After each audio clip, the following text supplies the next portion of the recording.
Wrestling, Tim Wilmot. Um, we are starting this evening at 106, and we have wrestling Cole Wilson from Northeastern High School versus Jeffrey Russell from Shippensburg. Tim, welcome. Well, thank you. And Cole Wilson has started out with a takedown, procured that pretty quickly. There's now a minute and a half left in the first period.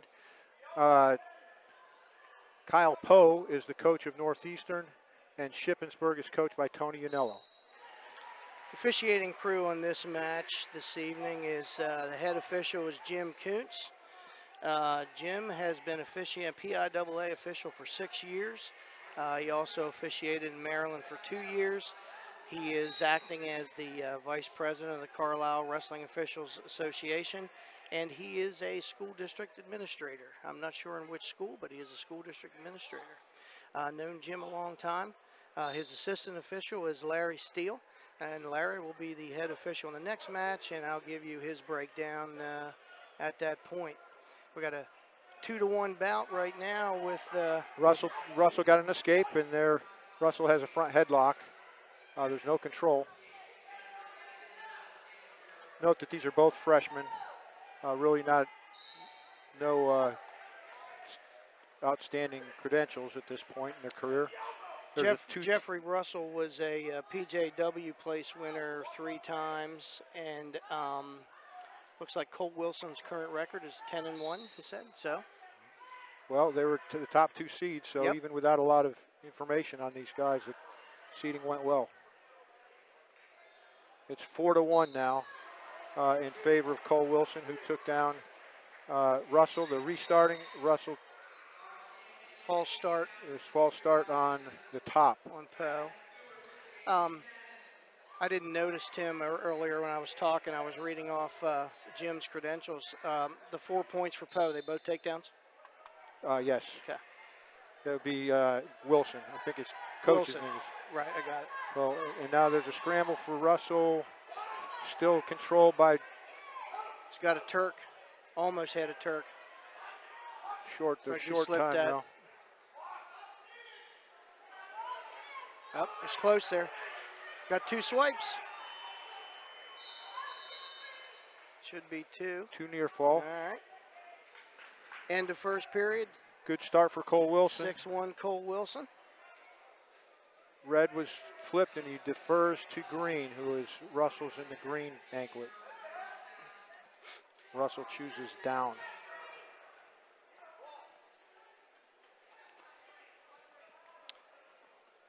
Looks like we got a little blood.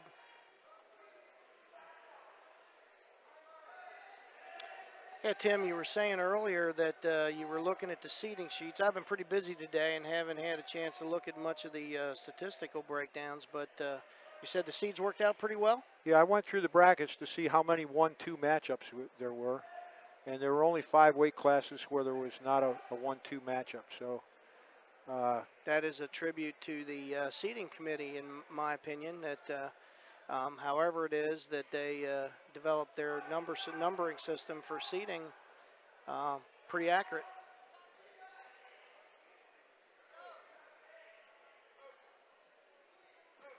Blood time has stopped.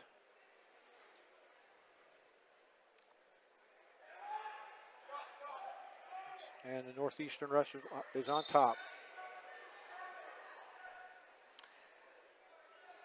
Good tight waist there. Oh, he's got that far arm.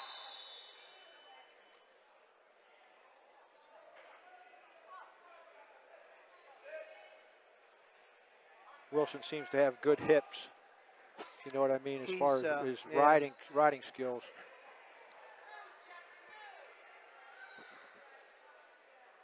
And he is coming out to the front.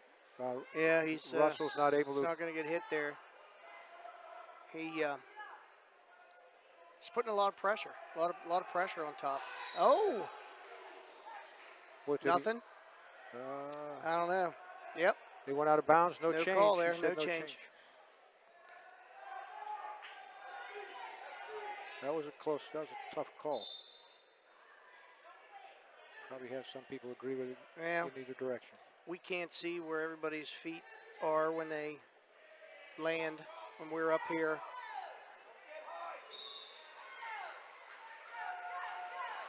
It's got to stay up there. Up. Got a minute 2 left in the second period. Wilson continues to be on top. Russell needs to get to his feet again. He's starting to, he puts a lot of pressure on Wilson when he gets to his feet because he's pushed him out twice now. And he needs to stay up there. Wilson kind of working a claw. Yep. He's out to the side, but he's not out to the side. He's still behind that. Yeah, okay. There, Russell escapes. That's 6-2. 6-2.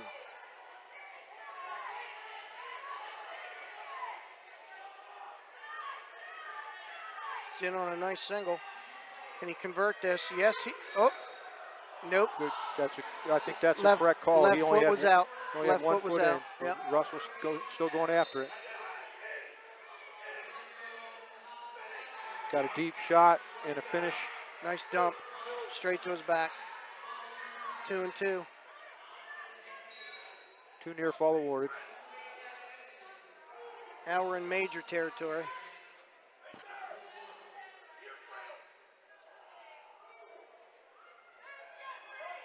Whose choice is it third period? It's Wilson's choice, isn't it? Yeah.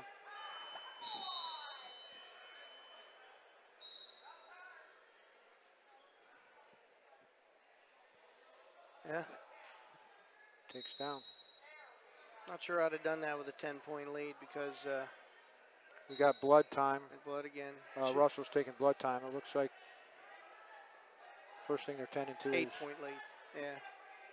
They haven't seen the Shippensburg kid on top. He might be tough up there. Who knows? Now, while we're waiting for the wrestlers to get 10-2 on, or the wrestler to get 10-2 on mat 1, on mat 2, the other end of the gym is the junior high division championships. They're running simultaneously. Looks like we're on weight class 90. So they've had a couple of bouts already. Sure have. Should be 3 weight classes, I think, below that. Yep. Oh, there's a nice okay. scramble. Not sure he's shown that there's been any change in control. I think he still has Shippensburg in control. But it's a precarious position. He's hanging on to that whizzer. If they'd go out of bounds right now, he'd I don't know. Yeah. If he gets that little leg I under think he's tilt. going to call stalemate because nothing's really happening right there. But there is no changing. There's no change. There's no control change. Yep. Yeah, he called a stalemate. There's a minute and 18 seconds left. We have some Shippensburg fans around us that believe that they stopped that too soon. It's going to put him up. If he wants to win, it's going to have to be a fall. He's not going to make up 8 points in the last minute. Yep. See if he goes head hunting.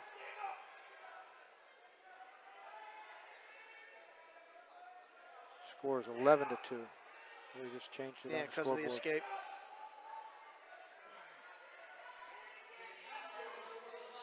Inside a minute now. Oh, he's got the takedown. Wilson has a takedown. Looks like he's going to get that near. No. Oh. Yeah, the knee was twisted. The knee was twisted underneath. Yep. So there's 49 seconds. It's 13-2 in favor of Northeastern's Cole Wilson.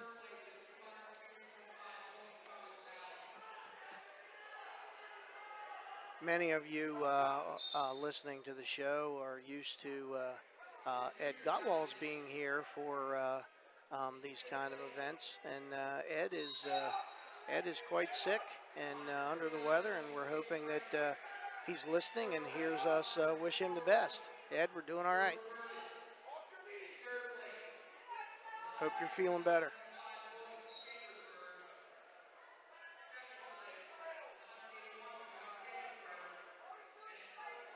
I think Franklin County Wrestling has benefited greatly from Ed's interest in the sport. It has. His recognition of the hard work that these young men put in. Ed and I have had many conversations over the years, and happen to know that he's happy that the way wrestling has grown in Franklin County over the last 15 years or so. And that's a final now, 13-2 in favor of Cole Wilson from Northeastern. Dominant bout.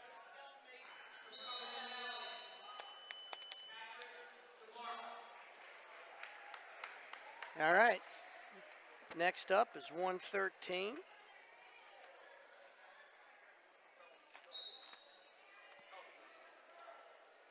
Jarrett Lane from Southern Columbia, junior, versus Doug Zapp. I'm not sure if I said that properly. From Downingtown West, also a junior.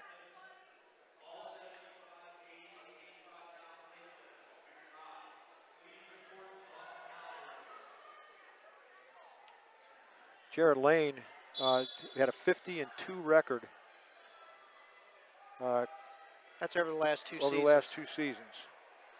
Outstanding credentials.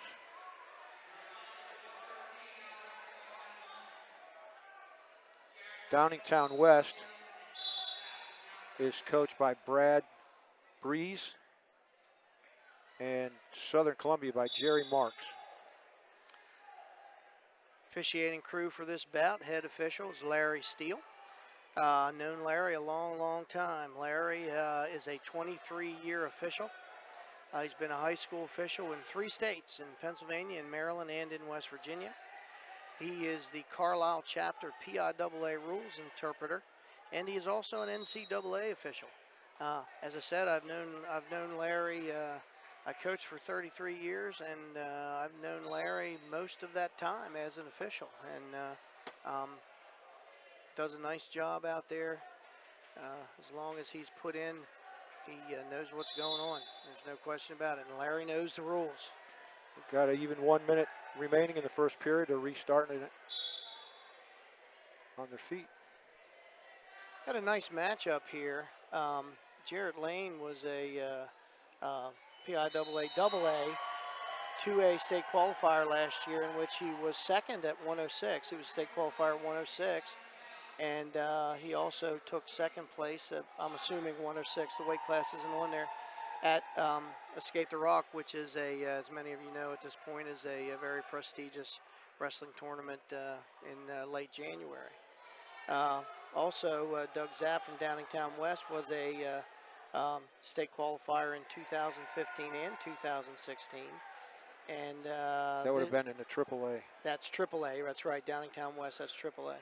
And he was the Cumberland Valley Kickoff Classic champ this year at Cumberland Valley.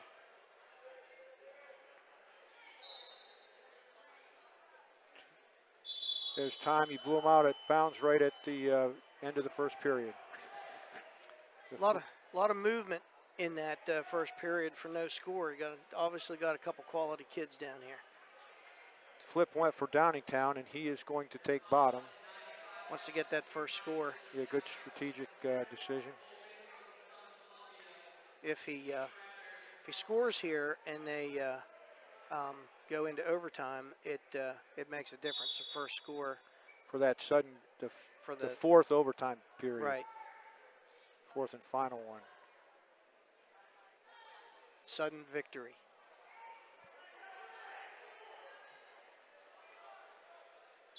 Okay, Lane's holding on. Lane's on top. I don't remember Lane from last year being that tall. He looks very tall compared to Zapp. A lot of leverage when you're tall. That was a quick start by the bottom wrestler, Zapp. So he received a caution.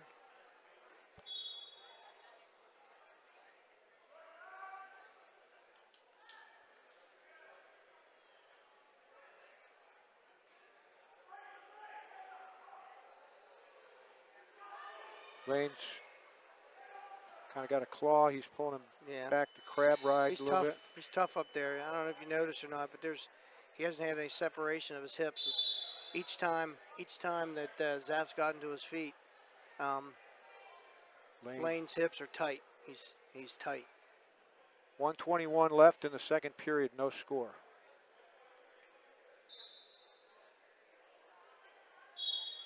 That looked like that could have been a caution. Lane is they're out of bounds. Lane is holding tight, but I think I wouldn't be surprised. Yep, I wouldn't be surprised if Zapp gets to his feet yet a fourth time that Lane's going to have to cut him. I think he's really initiating most of the action. Yep, he sat him from the bottom. That's where he doesn't want to be. He doesn't want to be back there on his butt. Lane's a tough rider. Yeah, he is. Notice his pressure's always forward. He's always digging in. He's always pressuring forward. And they just went out of bounds, and he knows how to use the mat to his favor. At least that time they didn't go out of bounds on their feet. So there's no obvious intentional fleeing.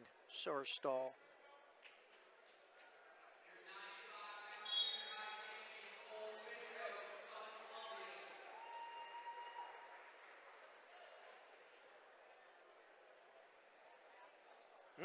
He's tough with that claw. Oh, now he's got a leg in. That's going to burn 30 seconds of this 42 no matter what.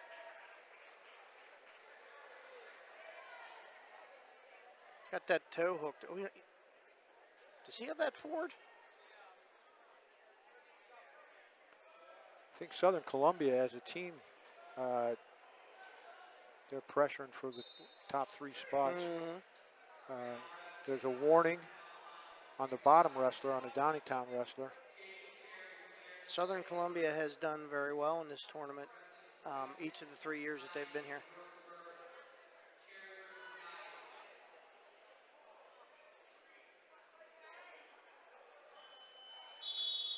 Time expires.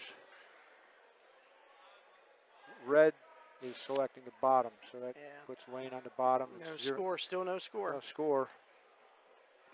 Lane comes from good lineage, quite a lineup of brothers that.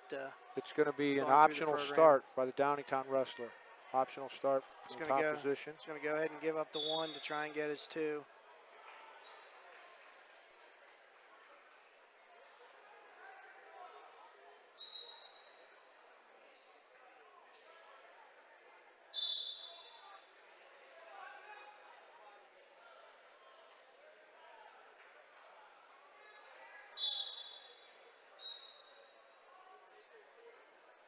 Lane keeps going to that knee down position.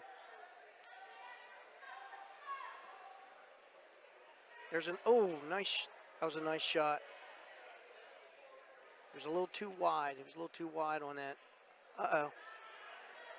That's 2. I'm not quite sure what happened there. Looks like a 3rd place bout this weight class was Wilson from Northeastern by score 6-0 over the Gettysburg wrestler, Saneto.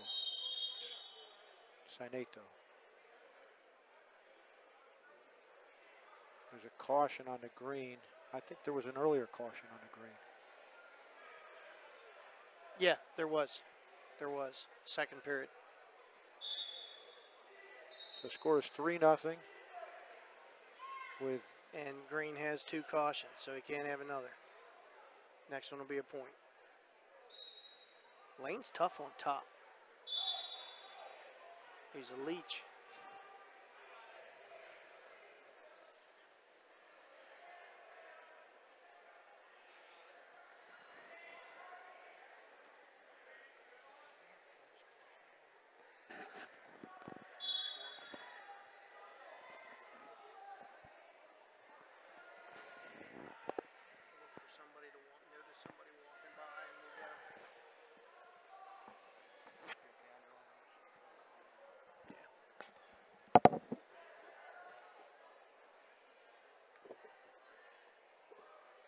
Lane still tight on top.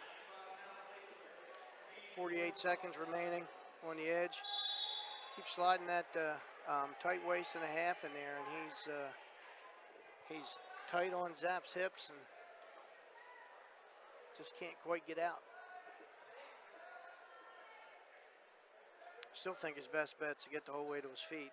Zapp I'm talking about, because each time he's gotten up there, he got close to getting out, but when his hips are on the mat, Lane is tough. He's down on the mat in general. Lane is tough. All right, that's tough there. That leg's in. He's just going to pressure down with his hips, and not going to be much happen, I'm afraid. Up. Stall. Larry hit the top guy with the stall on that leg. Larry's one of the few guys that will make that call. I'd like to, personally, I'd like to see that call made more.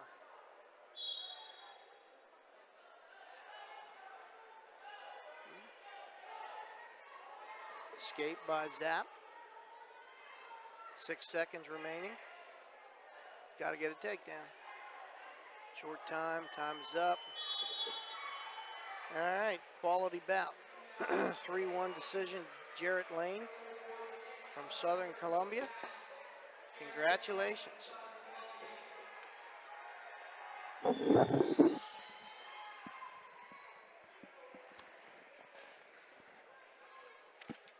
Okay. Now we're moving on to 120.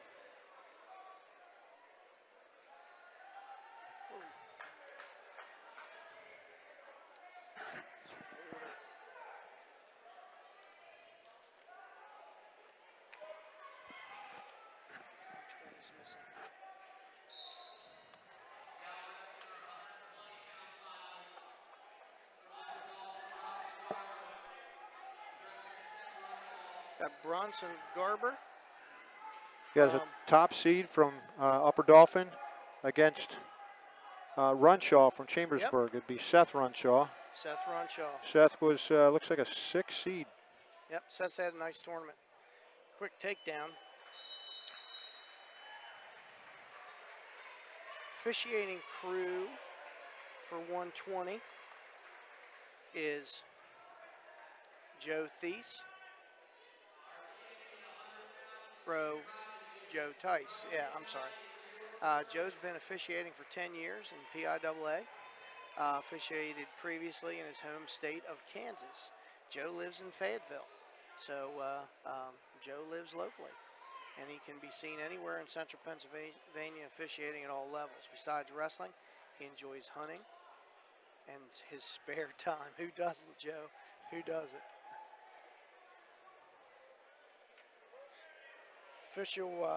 Assistant official is Ed Bishop.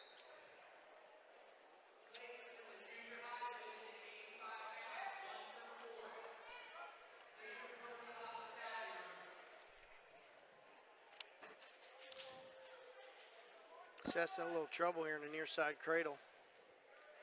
30 seconds left.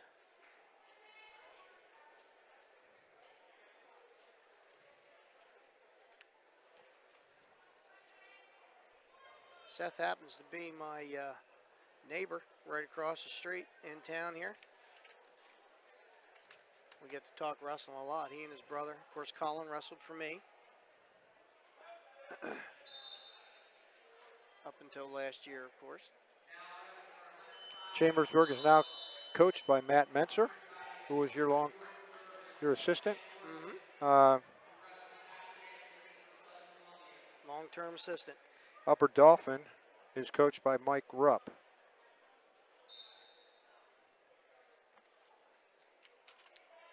And Garber chooses the down position. He's winning 4-0 starting out the second period.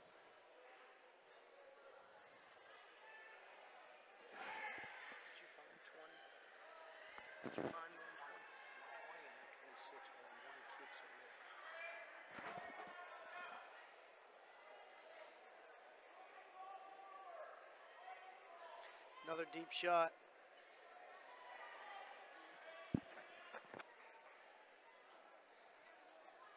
Garber was a AA state qualifier last year where he took 5th at 113 and is currently carrying a career record of 50-6. That would be his full record because he's only a 10th grader. Yeah, true. Some of these others that we give show that they have 40 or 50 wins also have previous years where they may have as many as 100 wins combined. Seth is currently 43-6 and 16 over the last 2 years. Again, Seth is a sophomore, and Garber is, yeah, like you said, also a sophomore.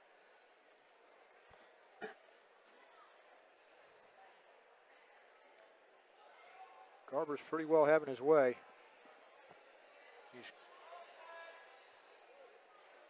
Seth had a nice tournament to get to finals. He knocked off a couple seeded kids to get here. Crossface Nice cradle, and tournament. it looks like that's about to go. He needs to stay in that toe hook. Keep that toe hook. Don't let him get that leg out and dig in. Like that. There's a tight crossface cradle. Applied against Seth Runshaw.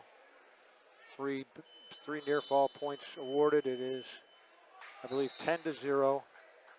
Starting the third, Runshaw gets a choice. He's going to go neutral. He's going to try to go big.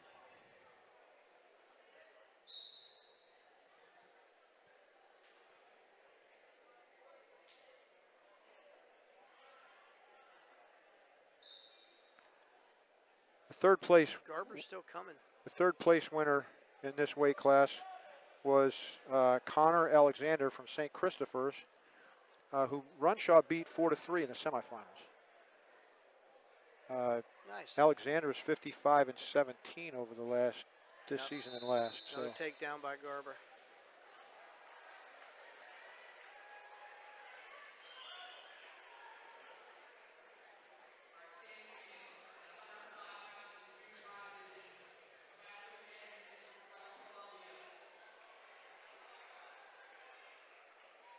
Set of back points here, gets him his tack. Let's hope Seth can fight that off, get a score. I'd like to see him get a score.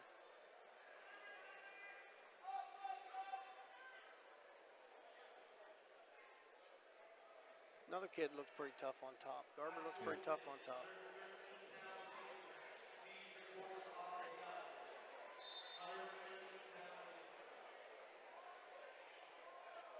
He's got a bar. Seth's fighting it off.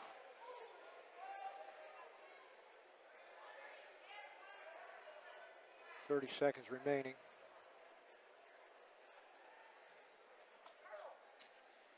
Finger that forward. All right. The fourth place winner at 120 was Casey from Southern Columbia. Was that the kid that Garber beat in semis? 7-0. Garber beat him in semis. So the top 4 place winners were all semifinalists. That's good. Well, this is one of the few weight classes where the seeds didn't work out, because Seth, obviously, Great League seed is seed. A little compactor is what we usually call them. It's pretty tight. That's the end of the match. That's the end of the match. 4 seconds left. Attack fall. 15-0. Brendan Garber, your champion at 120. It's nice to see the United States Marine Corps out there presenting the. Very nice. The award. The award is fashioned as a Trojan helmet, and Trojans are known warriors, as are the United States Marines. I know, Tim, you are a former Marine, and as always, we thank you for your service and fine-looking young Marines that are down there handing out the helmets. We are here. 126. This is Colin Myers, is a top seed from Boiling Spring. Who was a AA state finalist last year and a district champ.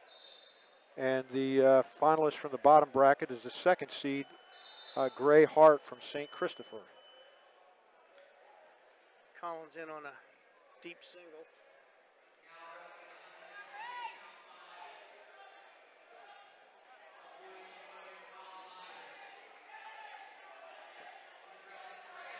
Looks like he's going to clean this up here. Just needs to clear that foot.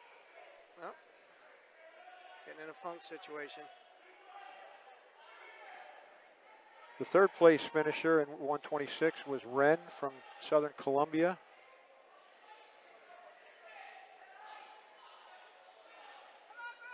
Officiating crew for this bout is Ed Bishop is the head official. Ed,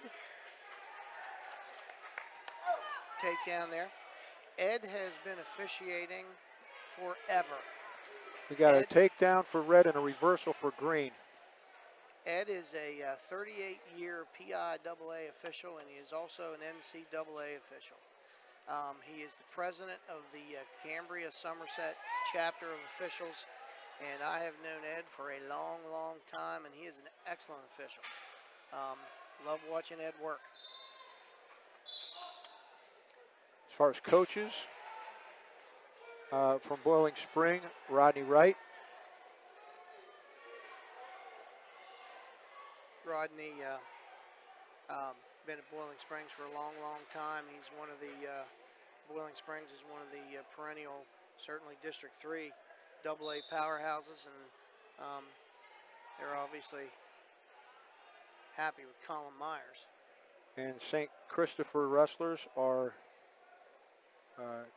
coached by Ross Gitmore. Assistant official is Steve Grove.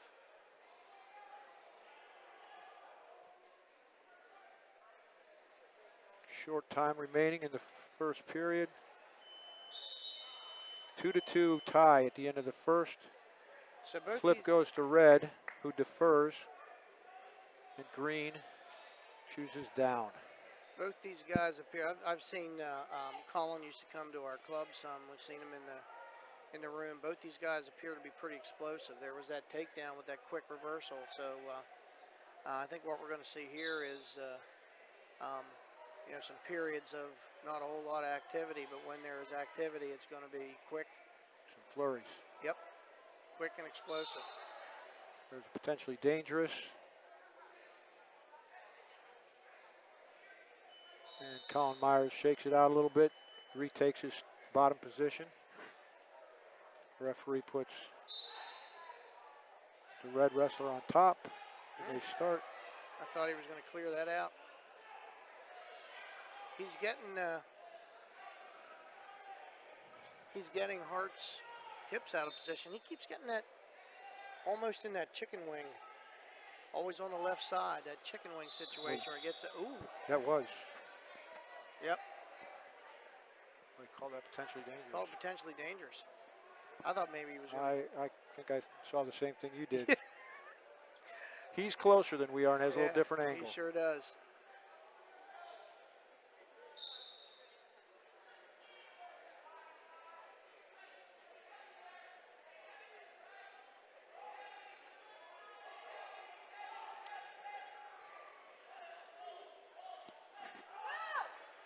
Oh, Hart's tough on top. Yeah, he stacked him, but Myers rolled through before there was a second count. I like the way he slid right into that half. He felt Colin kind of Granby out there and went right into that half. And he's got Colin's chin on his chest. That's a lot of pressure on his head. I saw some of the action Watch yesterday and today. St. Christopher now wrestlers are very physical. There's one.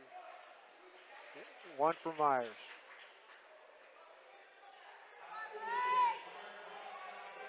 We're going to get more soon. Maybe a lot more. Yep. Myers turns him. He's getting some count. Looks like he's had a 3 He count looks and a stuck. fall. There it is. 26 seconds remaining in the second period. Winner by fall, Colin Myers, Boiling Spring. Like I said, when it happened, it was going to happen quick. Champion Colin Myers. Going to hear a lot about him this year.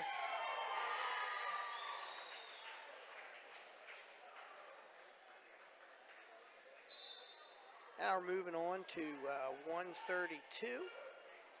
Another familiar local wrestler from Shippensburg, Chandler Olson. Chandler is a senior, career record of 119 and 15. He is a 3-time PIAA, AAA state place winner. Chandler carries some nice credentials. And for Bowling Spring, Tristan Hanshaw.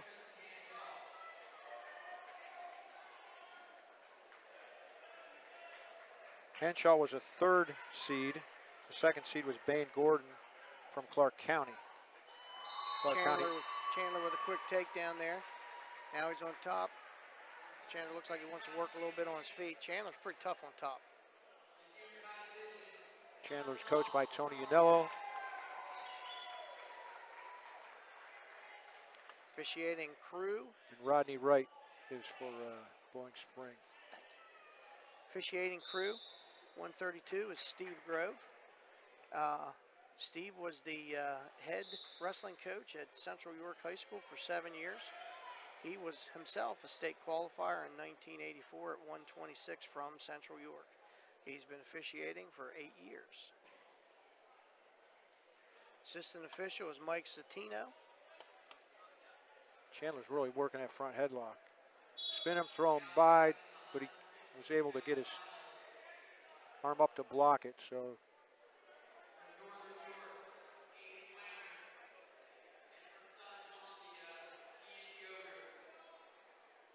They're forehead to forehead. Chandler's just driving through him. They're out of bounds. No takedown. Chandler looks good. Physically, he looks good at this weight.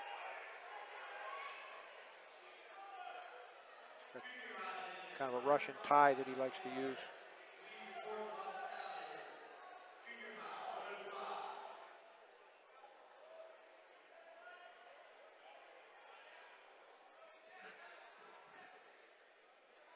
Nice shot. Nice shot. There's another takedown for Olsen's 4-1. Nice little elbow pass right into that single. That was very nice.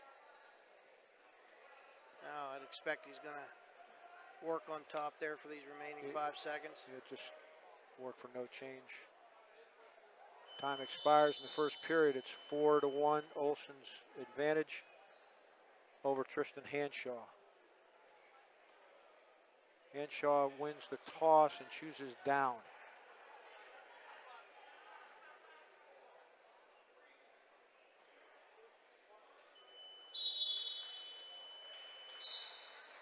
See if Chandler wants to work for another takedown here.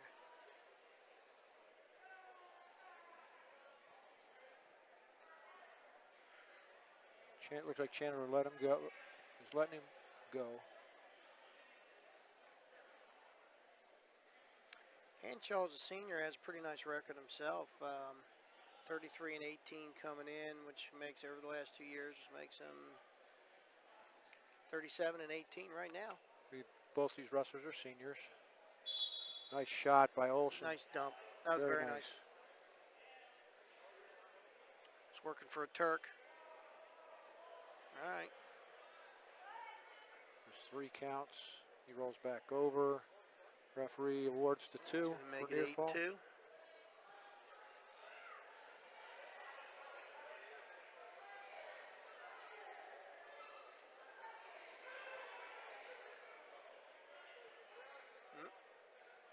working that He's half. working that.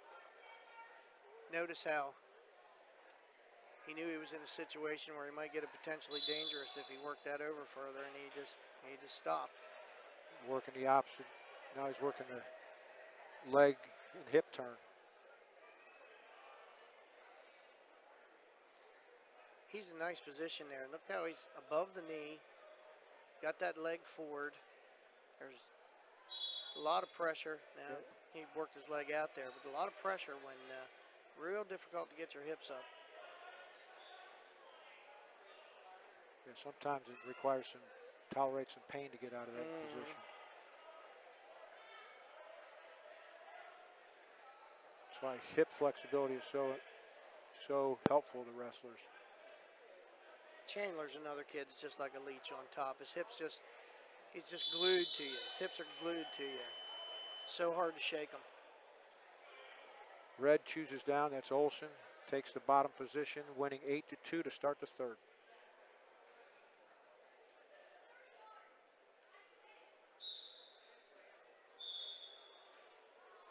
Off the whistle. There's a short sit by Olsen.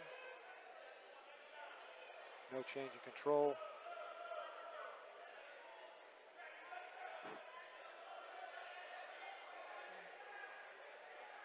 Nice. Chandler got good position there on his butt, dug his heels in, and got the another escape. nice shot. Another nice shot. Escape, took a shot. Now it's 11-2, favor of Olson.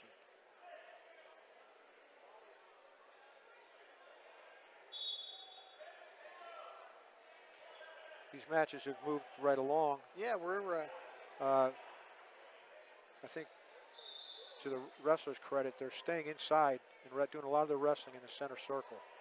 Sometimes you get a couple wrestlers that like to zone and stay on the edge, and you have to do restarts multiple times each period, and that slows things down. We're almost halfway through already. 145 is halfway. There's a deep another nice dump. That's going to get him a lot of points. That's probably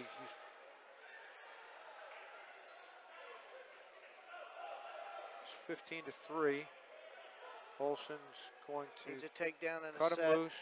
Needs a takedown and a set. And a nice front headlock. Olson's got it. Let's see if he tries to. He's gonna go for another takedown. Didn't know if he tried to tilt him or cut him again. This takedown would do it. 17-4 with 15 seconds left. Is he going to get that extra team? I think he's going to try. Chandler will take it to him. Yep. There it is. He got tech and more. All right. Nice job. Tech fall 19. It looks like he gave him 2 near fall as well. It's either 19-4 or 21-4. Either way, it's the same team point. Chandler Olson champion at 132 Trojan Wars. Accepting his helmet. I wish we had the names of these Marines, Tim, before we started this. We could name them when they went out, but we do not know who they are. All right, on to 138. Got another Chambersburg boy, Aaron Rump. Aaron is a senior from Chambersburg, state qualifier, 2-time Beast of the East place winner. Versus Wyatt Long from Cumberland Valley. These gentlemen have met before. Wyatt is a 2-time state qualifier, 2-time Beast place winner. He was 7th and 3rd, and he has committed to Navy to continue his wrestling career.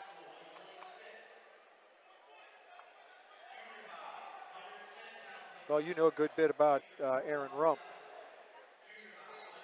Yeah, I had the opportunity to coach Aaron his freshman and sophomore year before I retired, and of course there were multiple club events when he was still in junior high and younger that we worked together on. Aaron's another wrestler that's tough on top. He gets an early takedown and can start to work you on top. He's pretty tough. But Wyatt Long is tough. There's going to be a lot of movement from Wyatt. It'll probably be a relatively low-scoring, close match most times when these guys face each other. It could be multiple times, given Cumberland Valley and Chambersburg being in the same conference. Yes. Cumberland Valley's deep. They're tough. They've coached by Dave Heckard. And Chambersburg's my longtime assistant, Matt Menser, doing a great job with the program. Great job. And they're looking to surpass Cumberland Valley. Davey Heckard has been around for a long time. Of course, we all know the powerhouse that Cumberland Valley is year in and year out. And one of the things they like to say is Cumberland Valley doesn't rebuild, they reload. And there really is some truth to that. They're just always good. There's always good. Officiating crew at 138 is Mike Satino. Mike, another guy that I've known for a long, long time. Get it? I'm sorry. Can't help but coach when you saw Rump had long in the air, but they ended up out of bounds. Mike has been officiating for 30 years. Another gentleman that I've known for a long, long time. He is the Harrisburg chapter rules interpreter. First And period ends up with no score. he's played that role for quite a while. Assistant official in this match is Nathan Reese. Okay, Rump got to choose, and he took bottom because there's no score in No the first score. period, so there's a little, potentially a tactical advantage. Now again, the first score, if we go to what we still call ride out, those of us that have been around forever, I still struggle to remember its actual official technical name, but gets him choice. Well, Rump just jumped the whistle and got a caution. Up.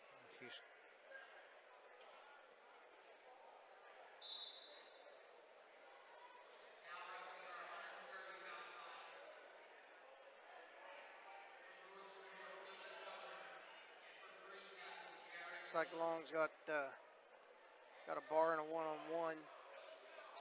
He's not doing much with it, but Rump seems content to lay there. It's hard to get your hips up when you're. If your arms across that back. What's that shoulder? What's that shoulder?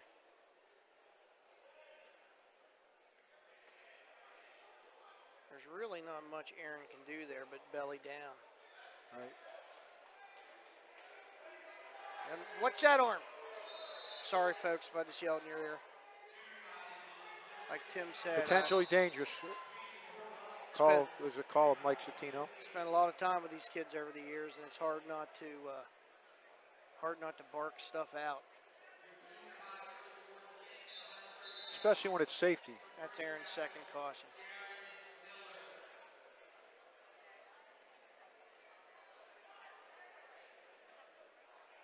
Aaron has been a quality wrestler for us for a long, long time through youth and middle school and now through high school. Long's trying to take him out of bounds. Okay, drops there's a to the stall leg. call.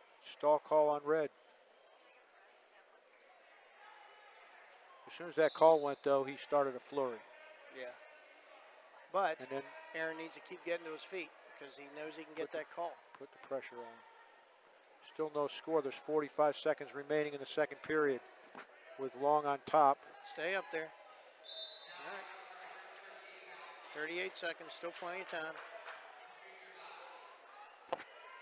Needs to get to his feet again and not go back down, and Wyatt will have to cut him.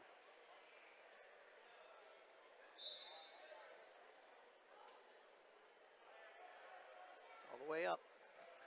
Needs to take there again. Now he needs to take this all the way up and fight to stay up. Don't go back.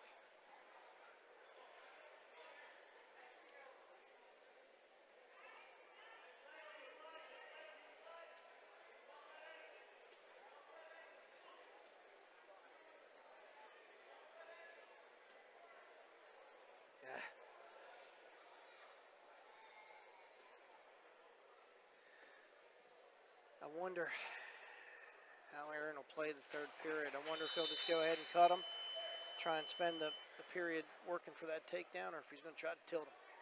Because Aaron is tough on top. Red is choosing down. Not surprisingly. As I knew he would. Looks like, I'm going to say the way Aaron's approaching it, that he's going to try to work on top. Nope, I was wrong. Escape earned in about 2 seconds.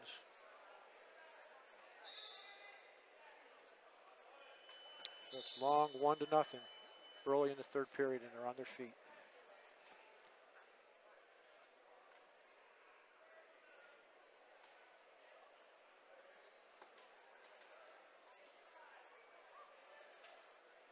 Both right leg leads. They appear to both prefer to shoot sweep on the trail leg, and that's why we're not seeing much happen. They both use their head is in good position, which makes it tough to get a good shot without perfect position, because that's part of your line of defense is your forehead.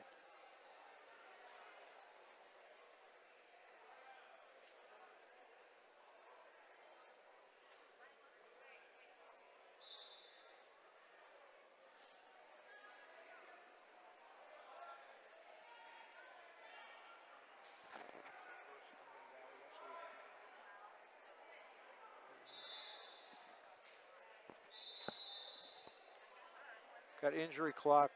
Rump seems to be holding his knee, his right knee.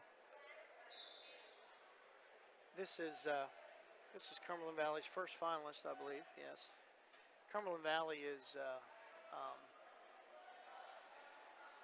looks like 10.5 points ahead of Southern Columbia coming into finals.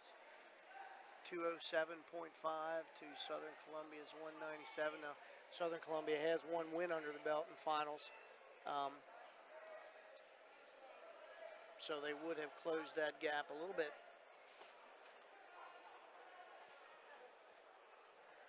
St. Christopher seems to be solidly in third place, at least going into the finals. Chambersburg fourth, followed closely by Big Spring. Yeah, we hold a slight lead there. And Bowling Spring not too far behind, and Shippensburg's eighth, right on the heels of Bowling Spring.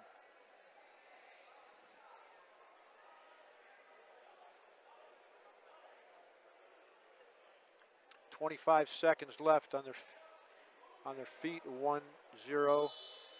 Wyatt's spending a lot of time on Aaron's head. He's trying to make sure that he can't get a clean shot. Aaron's made a couple attempts to pass his elbow up now. He needs to work his front headlock. Snap him hard. Yep.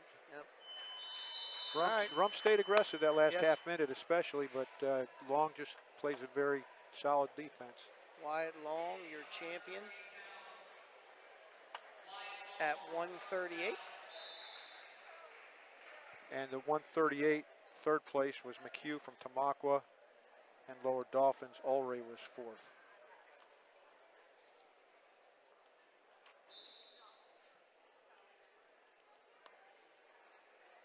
.145. We have yet another Lane brother Todd Lane. versus Tucker Bro from Big Spring. And he wrote down on his sheet, I think, that his name is pronounced Brew. Brew. Yeah, he did. I've called him Bro for quite a few years. It is Tucker Brew. Tucker was a state qualifier last year, 2016. He was also the Carlisle Christmas Tournament champ last year and has a career record of 93 and 33. Todd Lane, senior from Southern Columbia. Both these wrestlers are seniors. Career record of 78 and 11. Last year he was a double A PIAA state runner-up. Another quality bout here. Tucker Brew's a tough kid. Todd Lane, of course, we talked before. The Lane family produces some tough kids, tough wrestlers. Officiating crew at 145 is Nathan Reese. Nathan has been a PIAA official for 4 years and an NCAA official for 3 years. The assistant official is Tim Lynch. Jerry Marks coaches Southern Columbia. And for Big Spring, Nate Gutschall is the head coach. Again, very familiar with Nate. Nate's been around a long time at Big Spring, and even before he was the head coach at Big Spring, he was always involved as an assistant or always active in the program.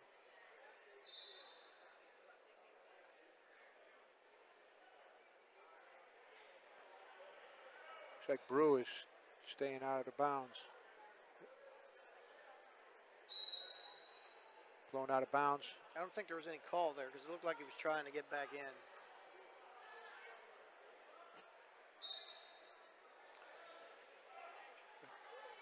Brew misses on a shot, but then is able to reshoot. He's coming out the back door possibly. We're going to end up in a... Lane showing some real good flexibility. Yeah, I'll say. He's going to try and get this leg under wizard tilt. They're in a... I don't even know what they call that. They're in some kind of a awkward scramble situation. Yep, Aaron Rump does this, and his brother David Rump that wrestled for me was very good at that. There's nothing. I think Get a stalemate if here. Lane steps over, rotates to his feet. We got short time where nothing's going to happen. No time. remaining, 0-0. Choice goes to Green. That would be Lane, who immediately takes Down the right bottom away. position. Had no question, didn't even look at his coach. Yeah.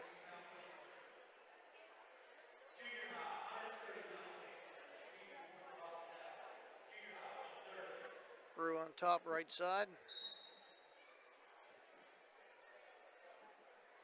Pretty nice stand up there by Lane. Just noticed that I don't think I've seen very many top positions starting on the left-hand side. Yeah. The majority are on the right side. That's kind of a change in tradition. Mm-hmm.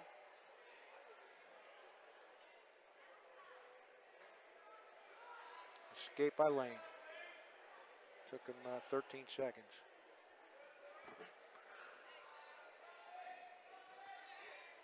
This takedown now, second period takedown becomes real important. Lane's in deep. There's two. 3-0 Lane. Whistled out of bounds. Minute 29 left in the second. Third place at the 145 weight class was Cal Reichert from Cumberland Valley, who received the third seed, took third, and then Palmer from There's Boiling caution on top. Spring. Cameron Palmer, a senior, was fourth place at 145. Nice mat return there by Todd Lane. Tucker got to his feet, didn't have the opportunity to make himself real heavy and got lifted. Now he's got a leg in. He's in good position there. Got his heels high, hips down. Lane is really heavy right now.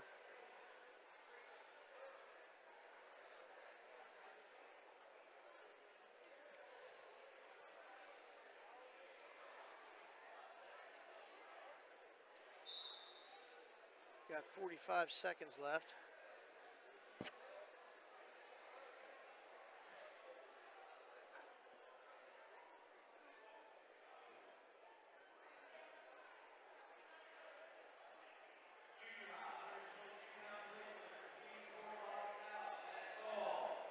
Got a stall on bottom. Tucker's been warned.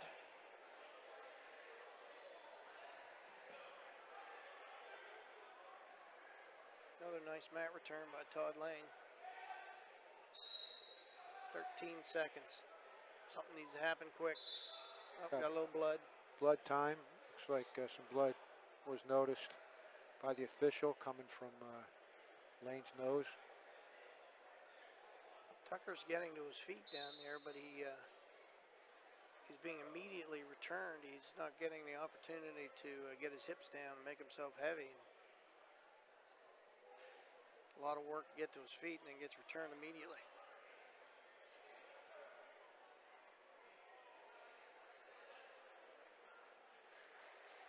Quick blood time there. 17 seconds used.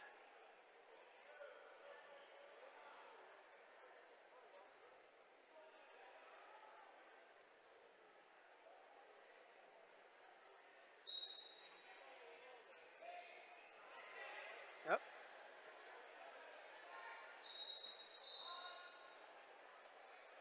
A lot happened in that few seconds.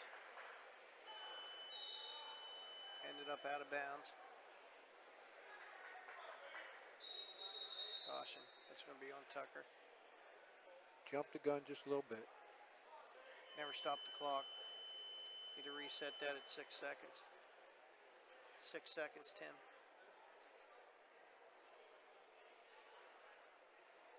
Now they put it at 5.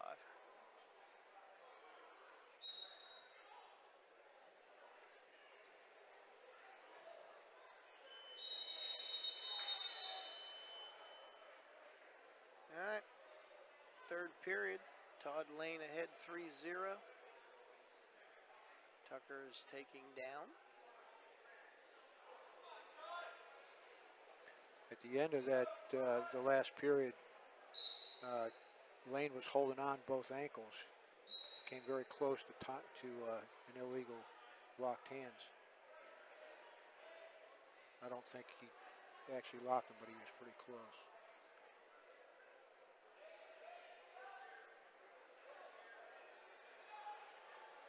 This position seems to be doing nothing for either wrestler.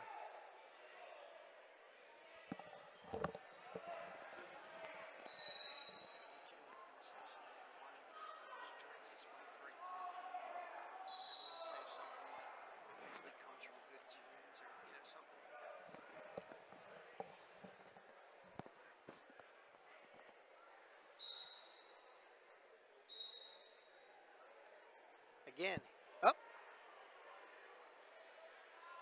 That's going to get him one at least.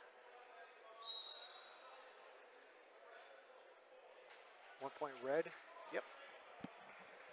Now we're a takedown away from OT. Minute 25.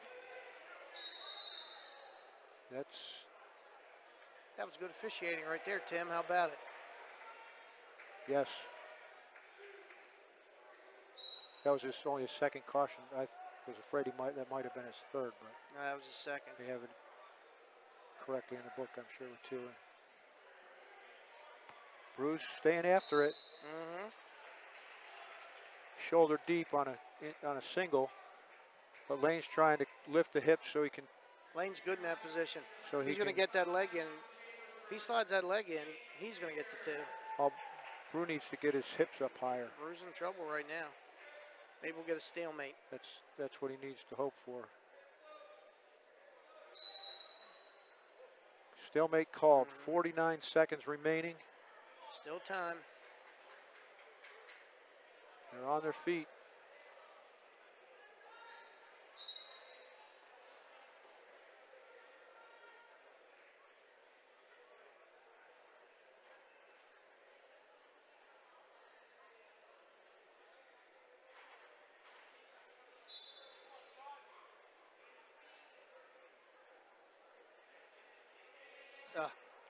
Okay. Good scramble. Scramble and Lane. Good scramble. Press the action. Brew stayed out of bounds, kept his hips out. 28 seconds. Tucker needs to get real active here. Lane is controlling that head. Nice down block there. He knows Tucker has to come, so he's ready to down block.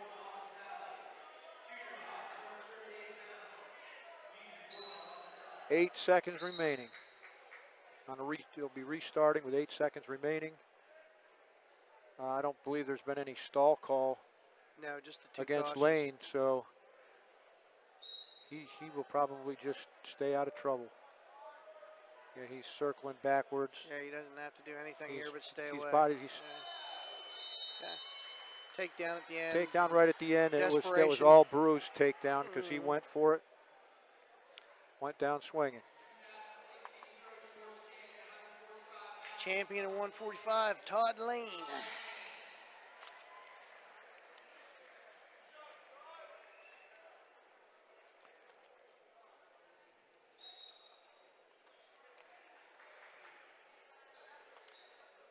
All right, moving into 152, another matchup of kids that have wrestled each other before. William Caldes from Cumberland Valley is the #1 seed. Senior. And you have anything on the Drake? Yeah, I do. Drake Brenice from Chambersburg, Junior. Drake happens to be my great nephew, and I had the opportunity to coach him 1 year, his freshman year. He, while I was still head coach here. Obviously, I'm going to say he's a great kid, and you know, he obviously comes from good genes. So we'll see what he's got out there. I'm sure these wrestlers have seen each other a good bit, and we'll see each other more. I didn't get to see a lot of matches last year. Brenice impressed me, except for he seemed to be too defensive at times. He has opened up this year. That's what I've heard. Drake has 7 pins and a tech, maybe 2 techs. I'm not sure at this point in time. But he's really opened up. He's starting to use his athleticism. Well, his closest match in this tournament was 14-1. Yeah, and he's incredibly strong. Of course, Will Caldiz is a seasoned vet from Cumberland Valley, and he was sixth at the Beast of the East, and Will's a three-time PIAA state qualifier. Drake is currently 11-3 this year, and he was a district qualifier last year.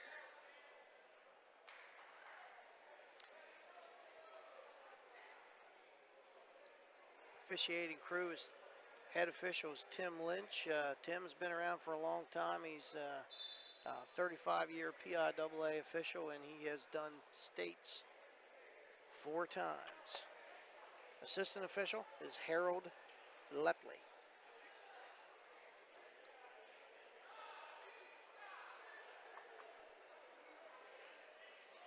Quite a seasoned officiating crew. Yes. These two wrestlers appear to know a little bit about each other. Yeah. So end of the first period, choice goes to Chambersburg.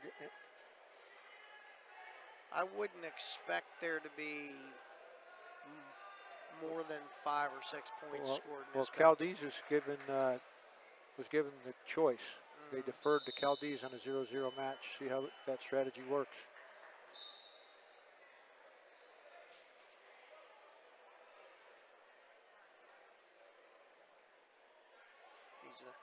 All right. Drake has got an ankle. Trying to foot sweep. He's in control. Couple foot sweeps. And Caldiz is bouncing around on the free leg. Finally, Bernays lets him go. That's pretty good timing there. If he held on to that much longer, Tim was going to probably hit him for a stall.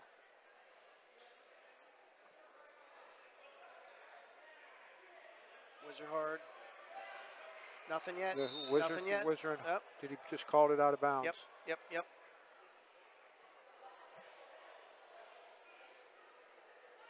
Okay, they're both wrestlers hustling back to the center for the restart.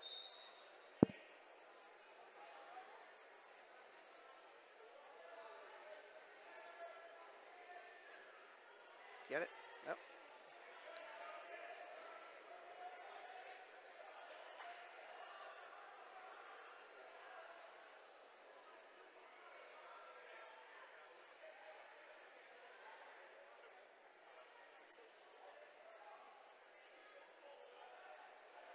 That's a nice shot. That was a nice shot. That's a nice shot. Clean that up, Drake.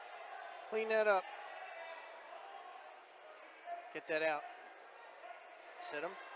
If he gets over to the hip, he's got to show control and get his right. Or expose him. There it is. He's going right in that funk roll situation. Whoever gets height here. Height rules here. This may end up a stalemate. Get a stalemate. Yep. That was such a nice shot. Stalemate. There's some scrambles. It's good to see. Oftentimes you don't see many scrambles when wrestlers are this familiar with each other.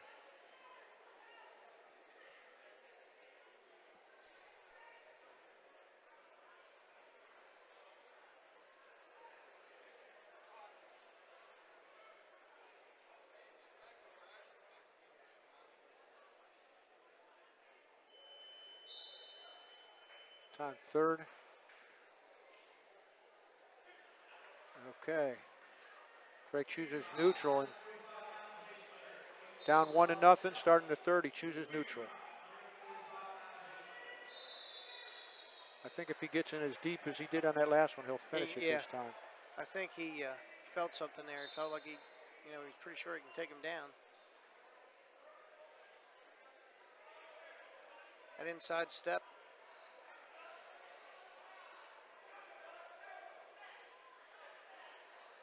As he get out of that underhook and get back to his inside step. Caldiz does get heavy on that lead foot from time to time. Stay on your whizzer.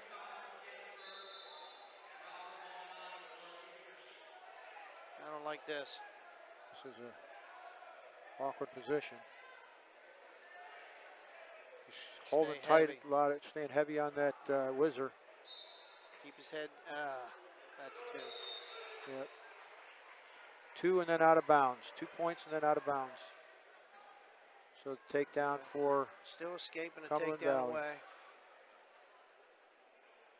Now Bernice is down 3-0. Bottom position with 1 minute, 2 seconds remaining.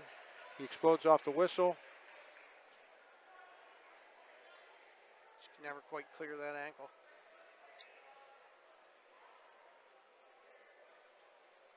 All right. They're all but out of bounds, and there's not much going on. Yeah, Drake needs to get out and get a fresh start. At 43 seconds left.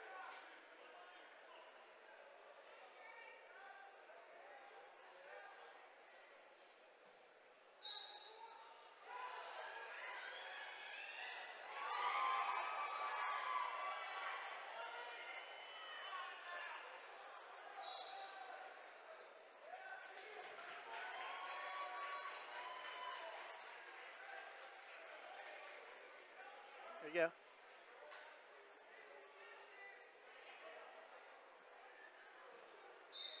"18 seconds left before restart. Bernice on the bottom.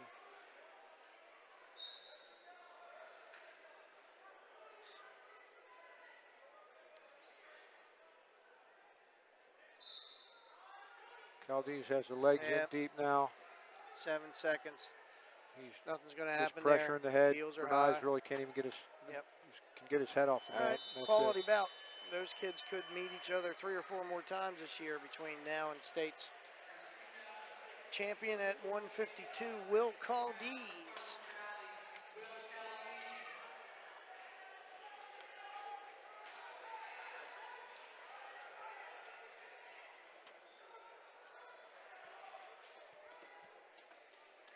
All right, moving on to 160. 160, we have Nathan Danner, a senior from East Pennsboro. Was a state qualifier last year and holds a record, a career record of 96 and 28. I'm on the wrong weight class. No. Okay.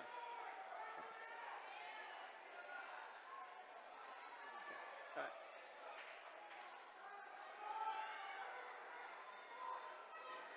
And Cameron Pine from Washington, West Virginia, is a junior. He was 5th at in the state at West Virginia last year, and he says his most memorable accomplishment from high school was when he blast doubled his coach at practice.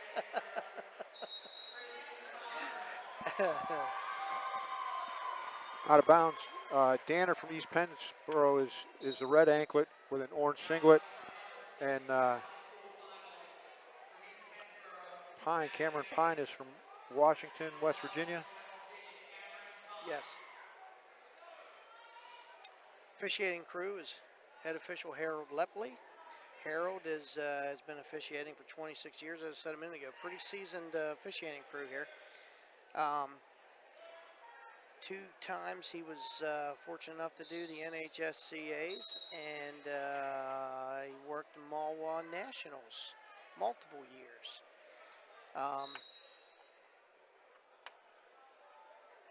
The assistant official is Jim Kuntz, back around to Jim Kuntz. And I know earlier I said that he was a district administrator, and I wasn't sure where. It turns out that he is a district administrator at Cumberland Valley. Well, Cody Gustines from Washington is the coach here for Cameron Pine.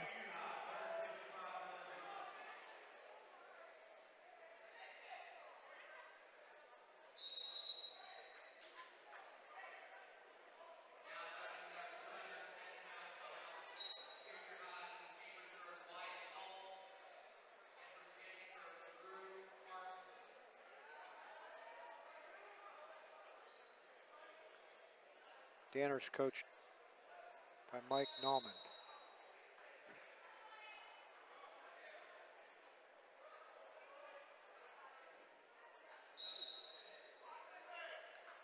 Caution on Danner.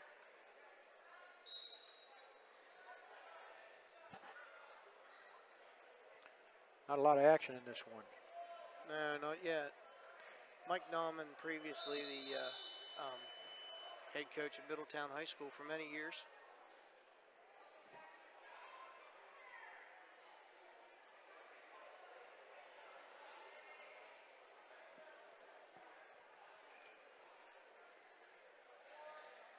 These guys seem like they prefer to slap each other around.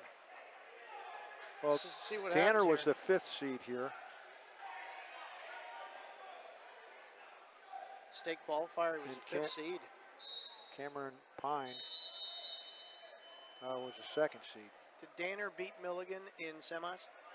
Milligan from Cumberland Valley? Yes, he did. Danner beat, won by fall in 3:48. Oh. And you say he was the 5th seed? Yeah. I believe William Heath from Clark County was the 4th seed, and the 5th seed would have been Matthew Danner. That's a pretty nice shot there.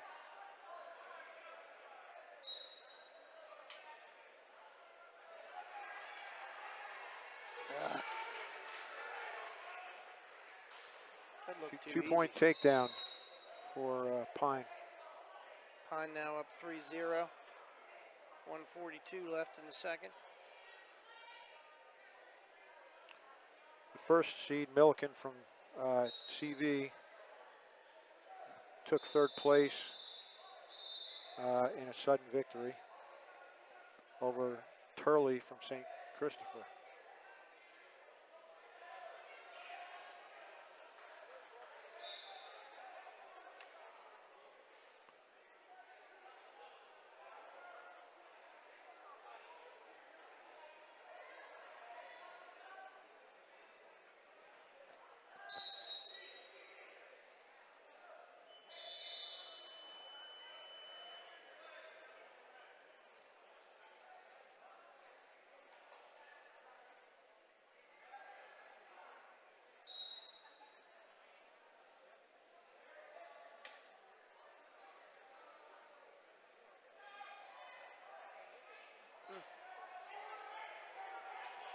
Not quite sure what that was. Danner had a leg in.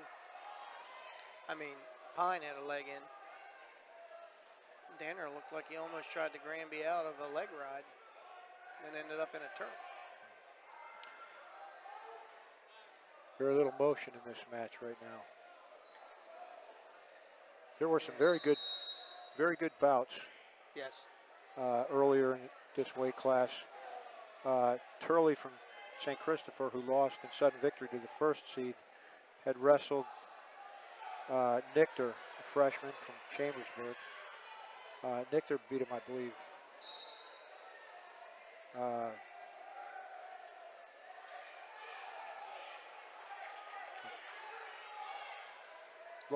He lost 10-3 to Nichter.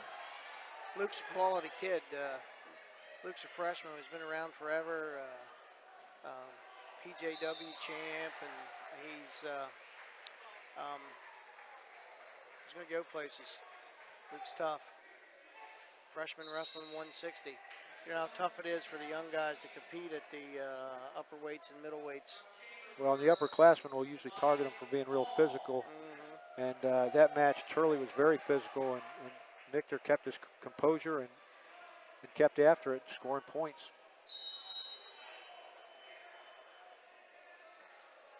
Third period, red selected down.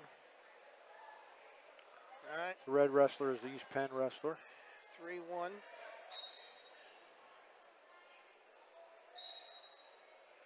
Escaping a takedown. Can put Danner up here.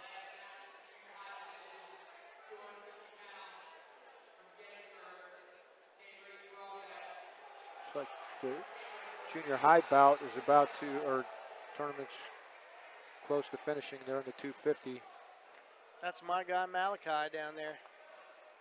Malachi, heavyweight, wrestled in our club for years, and used to take him home after club practice a lot in my car. And his nickname, my nickname for him was my guy Malachi. Malachi's up 2-1 down there. Yeah, the junior high finals are just about over. There's a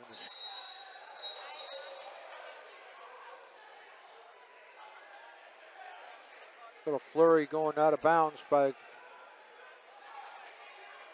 both Pine and Danner. Oh, Malachi just had up. Malachi won by fall over there for the junior high to finish the tournament. My guy Malachi, heavyweight champ. Now things have picked up the pace quite a bit here. Yes, Danner kind of feel the momentum swinging towards Danner a little bit here. Danner was getting more aggressive. Little chippy here.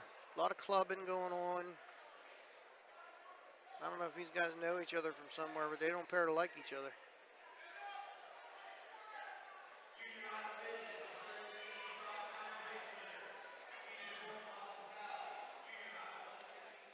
So Pine was a West Virginia state place winner, qualifier.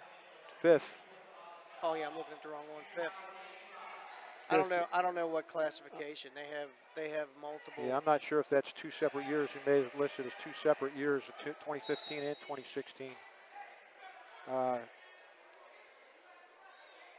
It's hard to tell how that level stacks up to Pennsylvania.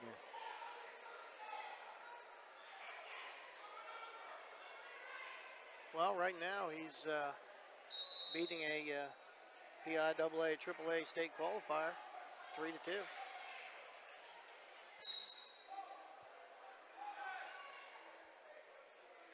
He's definitely not happy with Danner's physicality. Danner's being There's pretty 10 physical seconds. with 10 him. seconds left.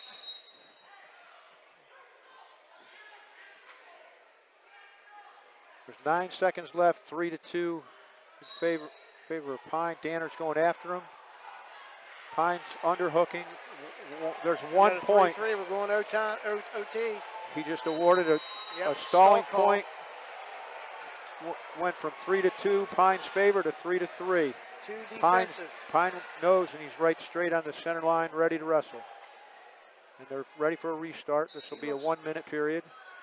And initially, Pine right off the whistle gets in deep with good underhook counter. Counter with the underhook. They go out of bounds. There's 54 seconds remaining. 3-3. This is a sudden victory period if he scores. Danner looks like he's a little more gassed.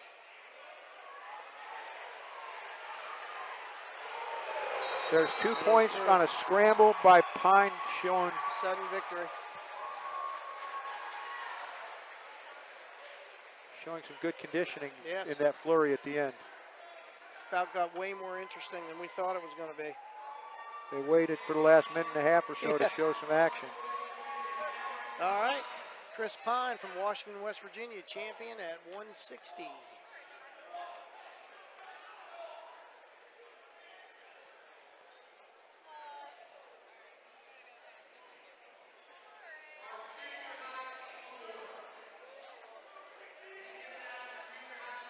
Okay, 170. 170. The top seed is Tanner Hood from. No, he lost in the semis. It's Schicitano from Southern Columbia and Delball from Lewisburg. Lewisburg is coached by Jim Snyder. In Southern Columbia, Jerry Marks.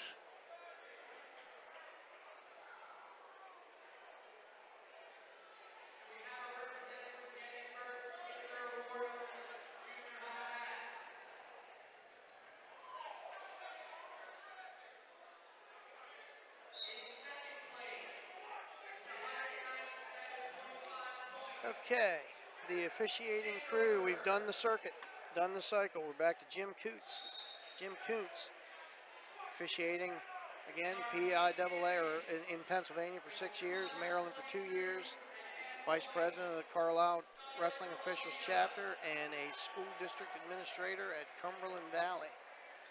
Assistant official is Larry Steele. The wrestlers are both 11th graders. Delball from Lewisburg boasts a 92 and 31 career record and was fifth place last year in the Northeast Regional. Lewis, the Lewisburg wrestler, is a 5th seed, and he was just taken down.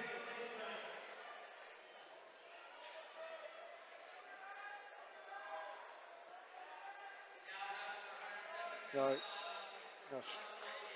Southern Columbia, Schicitano is the wrestler that earned the takedown. I correct myself there. Delball, a senior, and Schicitano, a junior.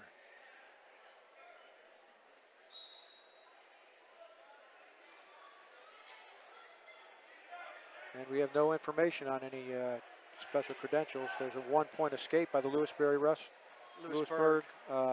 Delball. They're on their feet. 2-1 the score. 50 seconds left in the first. Delball just takedown. got a takedown. It's 3-2. He's working hard for a cross-face cradle. He's got it. But he's out of bounds. Turned the wrong way.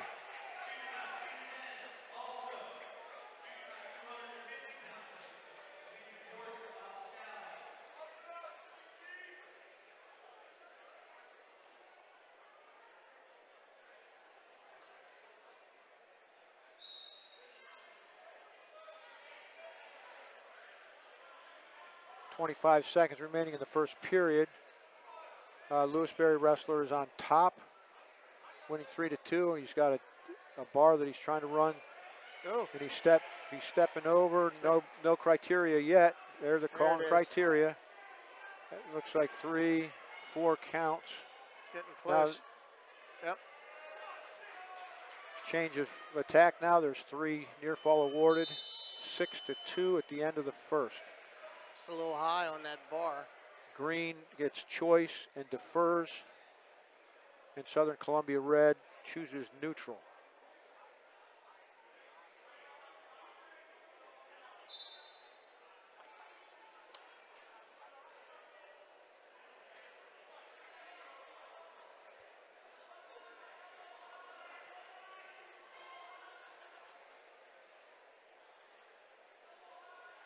Oh. Yeah, nice shot. Another nice inside step.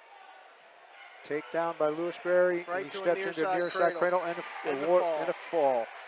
With 1:37 remaining in the second period. Winner by fall. Trey Delball. Trojan Wars champion at 170. And the third place winner for that weight class was Shields. I believe from... All right. 182. And this should be a familiar wrestler. Yep, have another Chambersburg boy, Drew Peck. Drew is a senior. Had the opportunity to coach Drew high school in his freshman and sophomore years. Drew is currently ranked 8th in the country on Flow Wrestling. 3rd at the Super 32. 4th place AAA. At the Beast. And he was 4th place at the Beast, yeah. 4th place last year in PIAA AAA states. He is wrestling Cole Zapp. That's the second time we've heard that name, from Downingtown West, also a senior. And he was a state qualifier last year. Zapp is a 3rd seed. 2016 Cumberland Valley Kickoff Classic champ. We'll see how this goes. A couple of quality individuals. Zapp was 3rd place, beat the 2nd seed 5-0. And Drew Peck takes him down. Quick takedown, less than 15 seconds. About 15 seconds in. Drew's a buzzsaw. Drew just comes and comes and comes. And like I said, this ought to be a quality bout, but there's no question Zapp's got his hands full with Drew Peck. Well, some accolades to Drew's dad as well for a well-run tournament. He was our tournament director today. Dave Peck, the tournament director. Great job. Officiating crew is Larry Steele and Ed Bishop. Drew just put him in a crab and fall. 38 seconds. Drew's not carrying an eighth ranking in the country for nothing.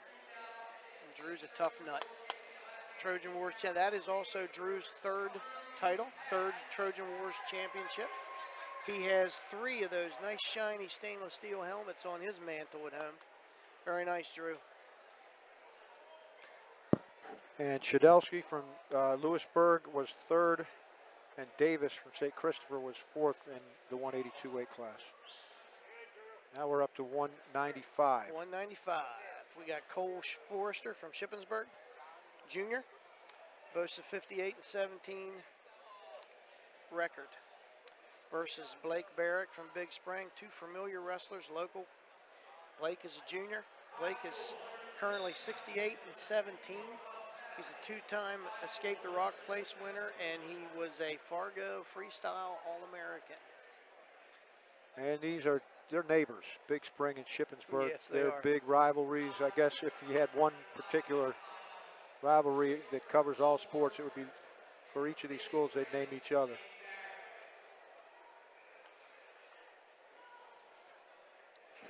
Interestingly, I saw that 195 and 220 are all, there's no seniors, they're all juniors. Yeah. Usually reserved for seniors, the bigger kids. Officiating crew is Ed Bishop, as I mentioned earlier. Ed's been around for 38 years. Assistant official is Mike Satino.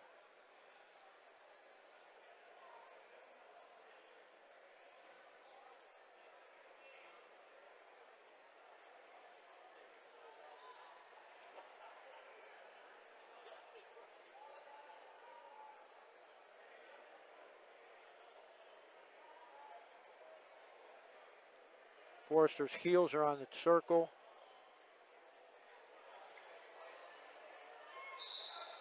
They're out of bounds.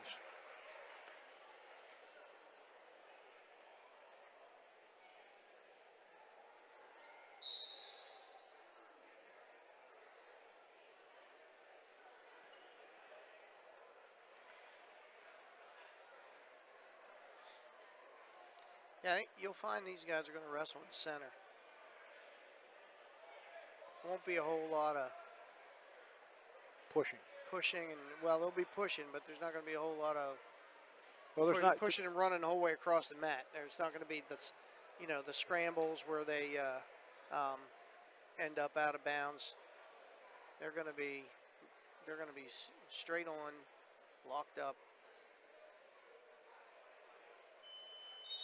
Nothing. 0-0. End of first period.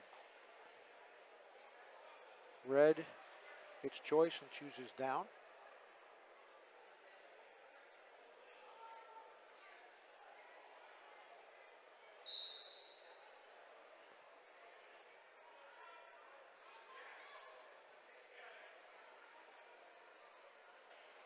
An escape is earned in 8 seconds. 1-0 for Forrester.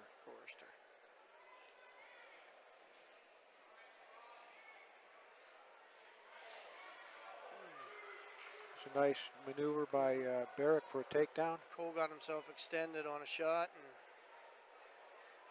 Blake did a nice little spin behind, go behind pretty quick.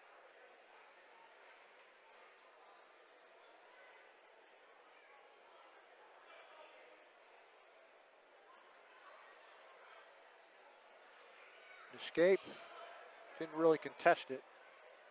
Barrick kind of let him go. Blake's pretty comfortable working on his feet, especially with a lead. And he's spinning behind there on their feet. He's behind him, but can he get him to the mat? Barrick's on behind, drops down. Nothing yet. He's got an ankle, but they're still in bounds. And Forrester, not two yet, but it's close. Forrester. Now it is. It's 2. That's 2. Well, he hasn't called it yet. Oh, I might have. Well, it is. he was patient and nothing changed, but that was probably could have been called earlier.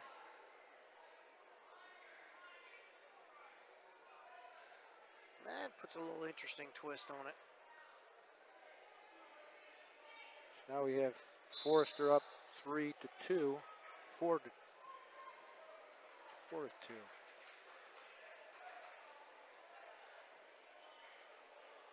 4-2, Forrester. 21 seconds left in the second period. Forrester's on top. They restart. Barrett hops to his feet. He's trying to peel the hands off, and he does. All right. So it's 4-3. Forrester has the 4. Short time. Go to the third period with Forrester up 4-3.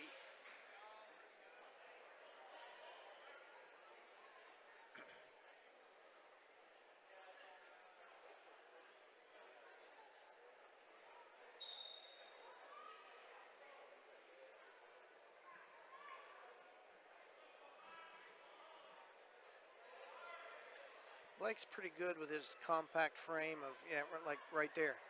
He just popped out. That was explosive. It's hard to get his hips down. He's able to muscle up there, and once he gets to his feet, he almost always gets out. Well, we have 4-4 and a minute and a half remaining. They're on their feet.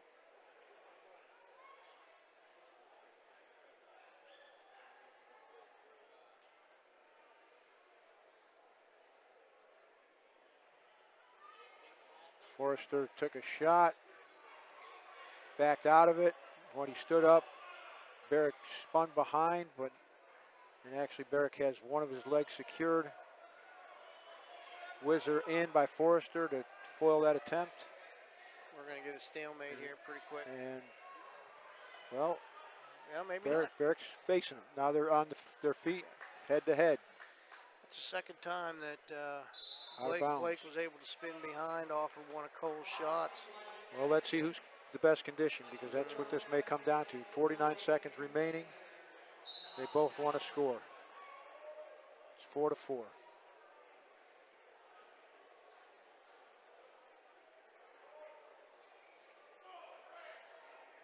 Forrester is warned for stalling.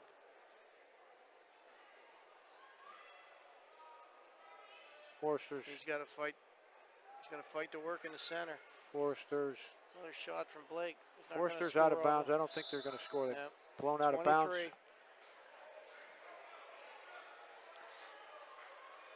They're on their feet.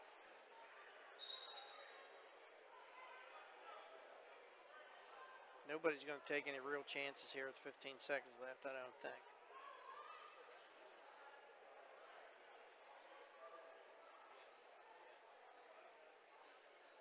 Seven, 6, 5 seconds. Short time. We're going overtime. We're going to go back to the center. There's the period. 4-4 in regulation. Now they're going into overtime, where the first points win in this period.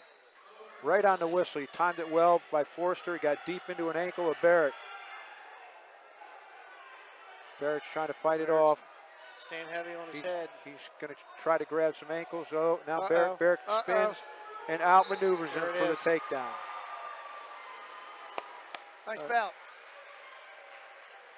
Solid bout. Well wrestled bout. 6-4. Number 2 seed, Blake Barrick. Blake Barrick, Trojan Wars champ at 195.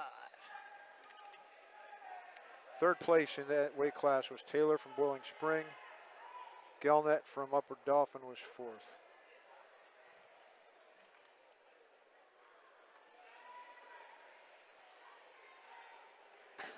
Congrats, big boy. Nice headlock.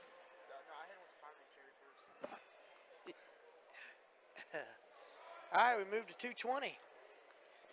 Another local. Oh, no, I'm sorry. Brian Wallace from Clark County, Virginia. Junior is a 2-time Virginia state champion. That's some stuff. And Jens Ames from St. Christopher, also a junior. NHSCA All-American and a 2-time state place winner. This ought to be a good bout, Now Tim. the states for St. Christopher would be prep states. Prep states, yep. Still some good wrestling. But I've been impressed with the St. Christopher kids today. They certainly appear to be well conditioned.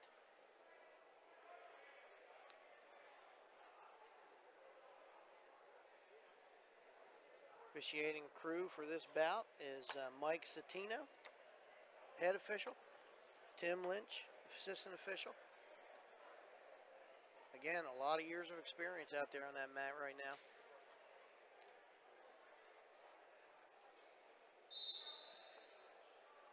Officiating wise, I mean. They're back to the center. A minute remaining. First period, no score. 65 years of officiating experience on the mat right now between the two of those guys. Wallace is a little bit taller than Ames.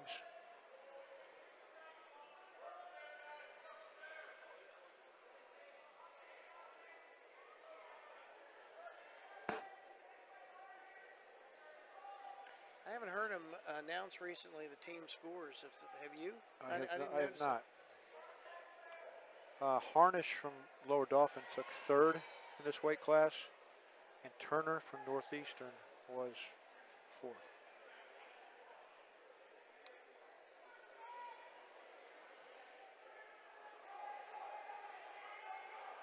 Nice bear hug.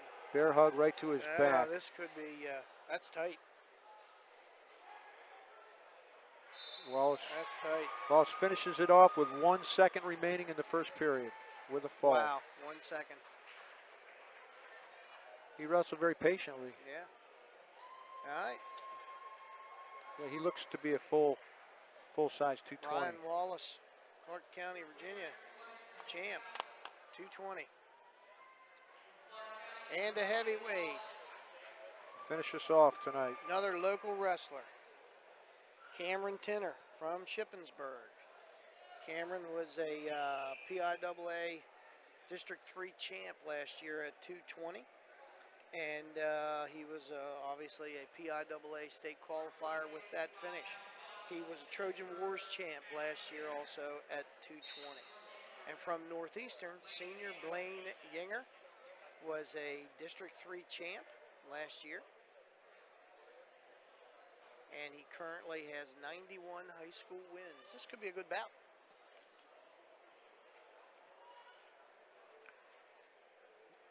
Wallace at 220 is a junior, so they come back here, he'll have a chance to get another Trojan helmet. Yeah.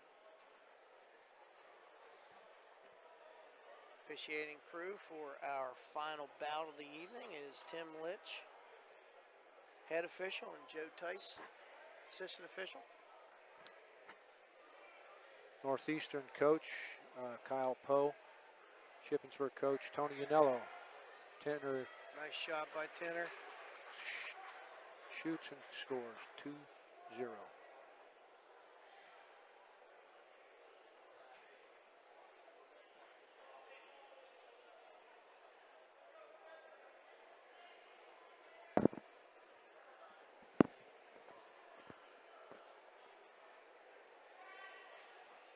All right. One escape for one Yinger. escape.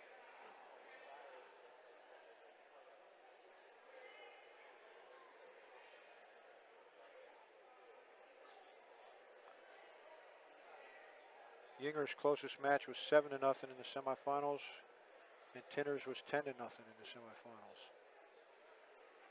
So they've been pretty dominant. Tinner's so quick for a heavyweight. I'm not sure what he weighs. He was a 220-pounder last year. I had heard he's 228. Yeah. I was going to say 230.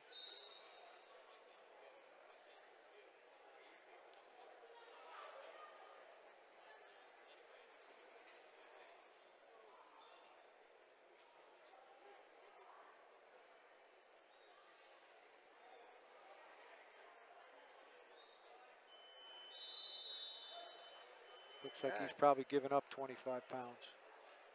Maybe a little more. course, I didn't see the weigh-in sheet, but I'm going to say Yinger goes 260, 265 maybe.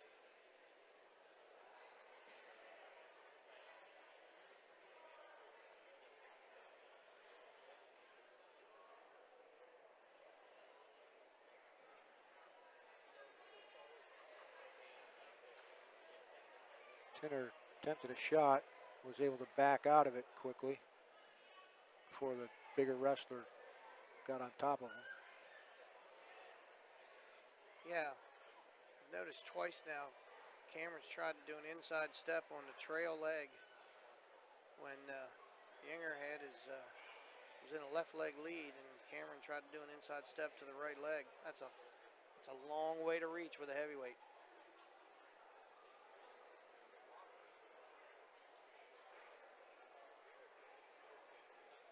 Now he can do it.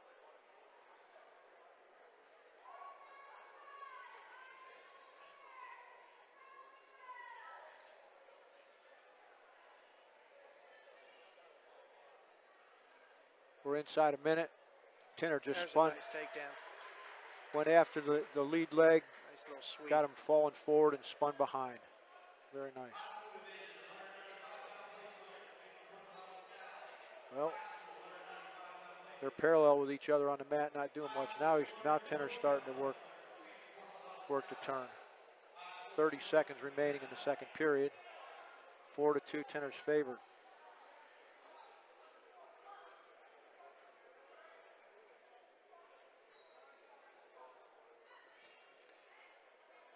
Yinger, I think Yinger's a quality heavyweight. He's not spending any time on his belly. He's down. He Got was an up escape. on his base, and now he's out. Got to his feet. 4-3, 4 seconds remaining. End of second period. 4-3, Tinner's favor. Tinner will go down. Tinner chooses down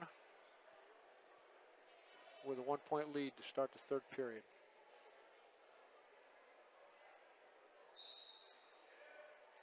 Cameron's a real quality kid. He used to come to our club some years back and had the opportunity to talk with him a good bit. He's just a solid, quality, nice kid.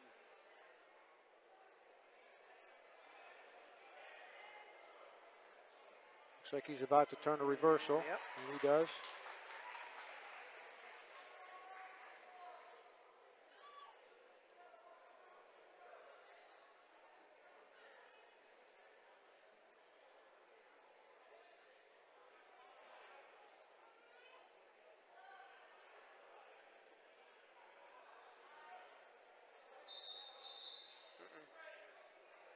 He's got a cramp. Looks like he's got a bad cramp. Tinner, they're starting injury time. Looks like they're looking at his right hamstring, maybe. Yeah, it's a cramp. They're not looking at his knee. Don't see cramps often with heavyweights, Tim. Well, he reached down. He reached down right that. away and grabbed it like it was coming on hard. I was wondering what he was doing. I was wondering why he had his right arm down there. I thought that's kind of odd, and it turns out it is. He's got looks like a hamstring cramp. Is she pulling his? Maybe it's his calf.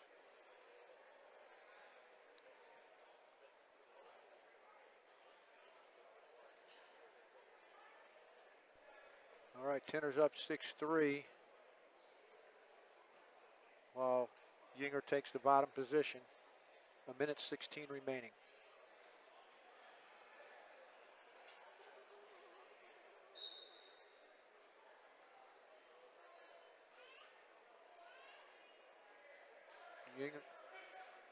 Yinger scores an escape. Back to a 2-point bout.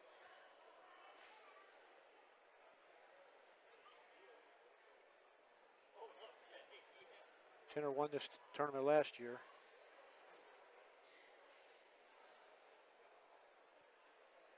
Yeah, they had the same 2 champs last year as they had this year.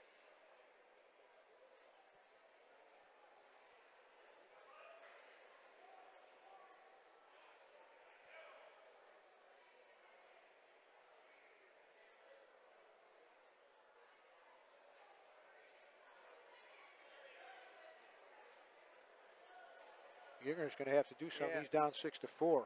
Cameron's going to be satisfied to Cameron's stay right just- where they are. Cameron's just staying right smack in the middle of the mat, staying on that white circle.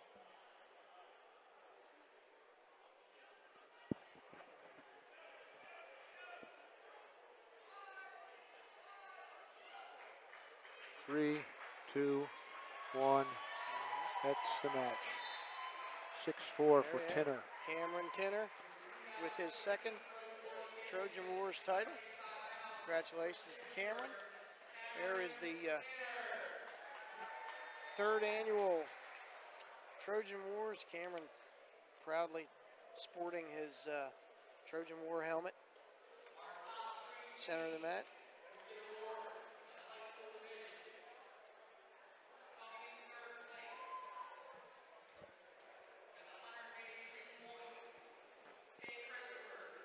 $183 points for St. St. Christopher's. Christopher's third place.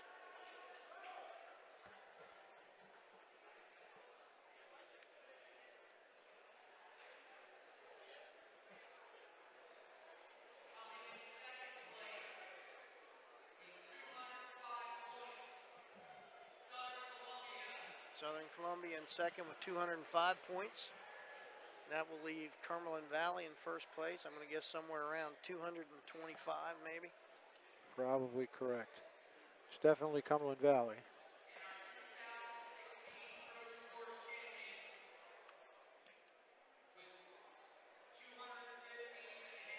$215.5. All right, congratulations to Dave Heckard and the Cumberland Valley Eagles. First time, their first visit here to the Trojan Wars, and they're going away with the championship. Nice job to them. Congratulations. Congratulations to everybody. Tim, any parting comments? It's been a pleasure. As always, thought there was a lot of quality wrestling here, especially tonight in the finals, and we look forward to another Trojan Wars championship next year. Okay. Thank you. Thank you, everybody. Hope you enjoyed the program tonight and the wrestling.